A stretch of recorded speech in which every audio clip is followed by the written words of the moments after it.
Some people don't dislike you because you did something wrong. They dislike you because you didn't.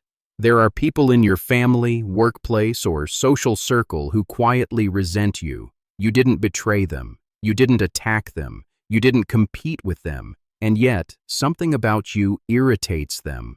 That irritation isn't random, it isn't mystical, and it isn't always jealousy in the simple sense. Sometimes it's something deeper.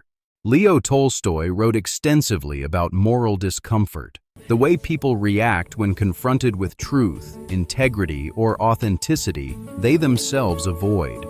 He understood something unsettling. Human beings are disturbed by evil. They are deeply disturbed by silent goodness. Modern psychology explains this through cognitive dissonance, the mental tension that arises when reality challenges the story we tell ourselves.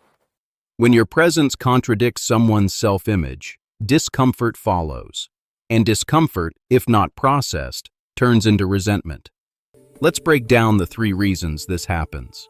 Reason number 1. Your self-respect exposes their self-betrayal. You don't beg. You don't overshare to gain sympathy. You don't tolerate obvious disrespect just to be liked. You say no. You walk away. You protect your peace. And here's the uncomfortable truth.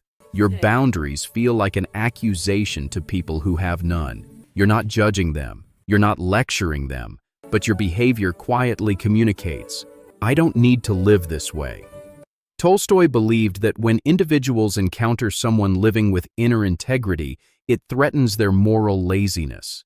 Not because you said anything, but because you exist. Psychologically, this activates what's known as the mirror effect. When someone sees you honoring yourself, they're forced to confront the ways they betray themselves, the promotions they didn't pursue, the relationships they tolerate, the habits they complain about but never change. That awareness hurts. So instead of adjusting their behavior, they adjust the narrative about you. They call you cold.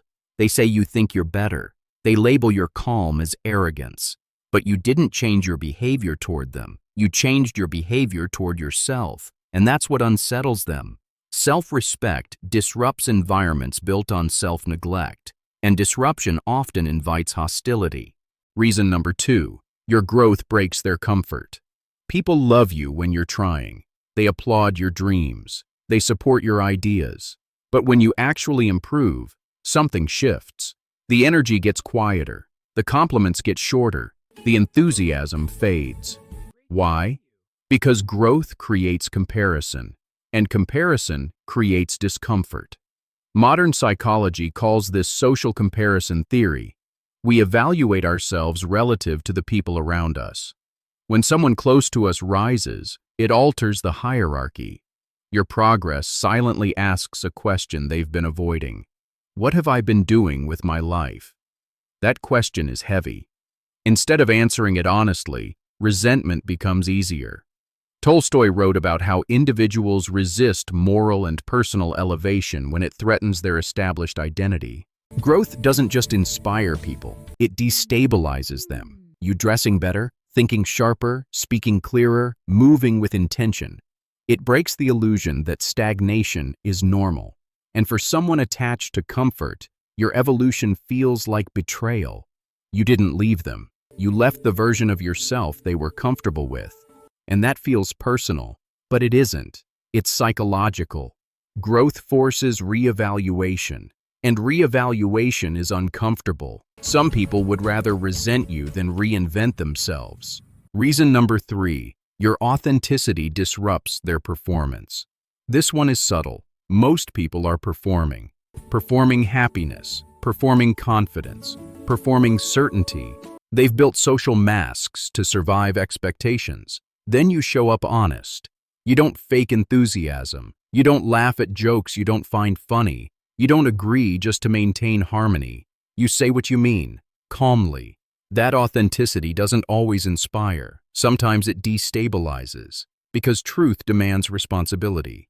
Tolstoy believed that individuals cling to illusion because truth requires change. And when someone nearby lives truthfully, it exposes the performance. Without attacking them, you highlight it. and that creates psychological threat. When identity is built on external approval, authentic people are dangerous. They don't follow the script. They don't compete for validation. They don't perform desperation. So people respond defensively. They call you intense, too serious, too different. But what they mean is, you make me aware of my mask. And awareness without readiness turns into irritation. Truth unsettles illusion. And not everyone wants to wake up. Why this isn't personal? It's protective. Here's where philosophy and psychology align. Resentment is often a defense mechanism.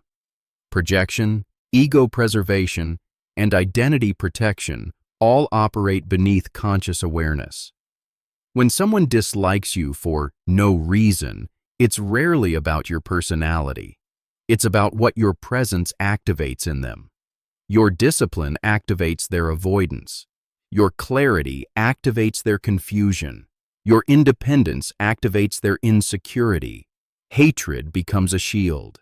It protects them from confronting internal gaps.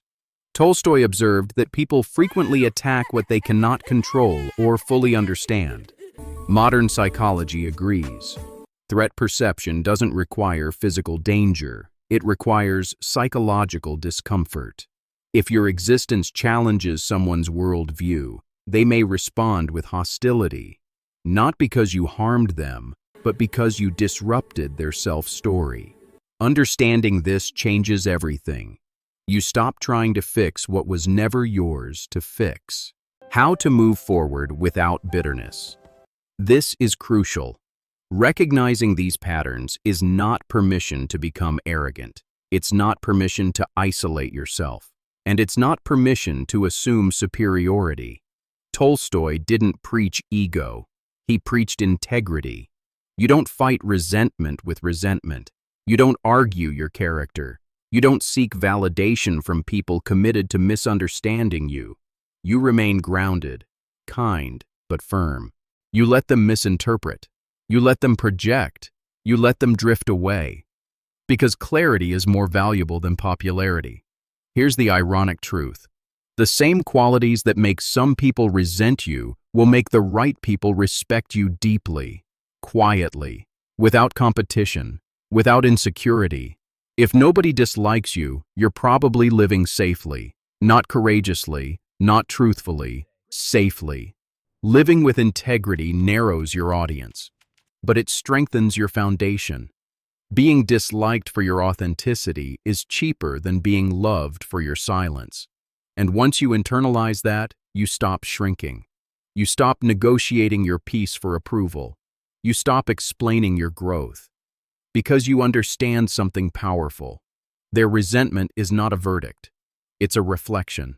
The world doesn't immediately reward truth. It tests it. It isolates it. It pressures it. But that pressure reveals who you are. Some nights you may feel alone, not because you lack people, but because you outgrew the versions of yourself they preferred. That loneliness isn't punishment, it's proof of alignment. So don't rush to dilute yourself to regain comfort. Stand steady, not superior, not defensive, just steady. Because the path of integrity was never meant to be crowded, it was meant to be clear. Here's something I want you to reflect on this week. When someone reacts negatively to your boundaries, growth, or authenticity, pause. Instead of asking, "What did I do wrong?" ask, "What did my presence activate?" If this perspective shifted something for you, comment below. Integrity over approval. And subscribe if you're serious about understanding human behavior at a deeper level. Because the more you understand psychology, the less you take projection personally. I'll see you in the next one.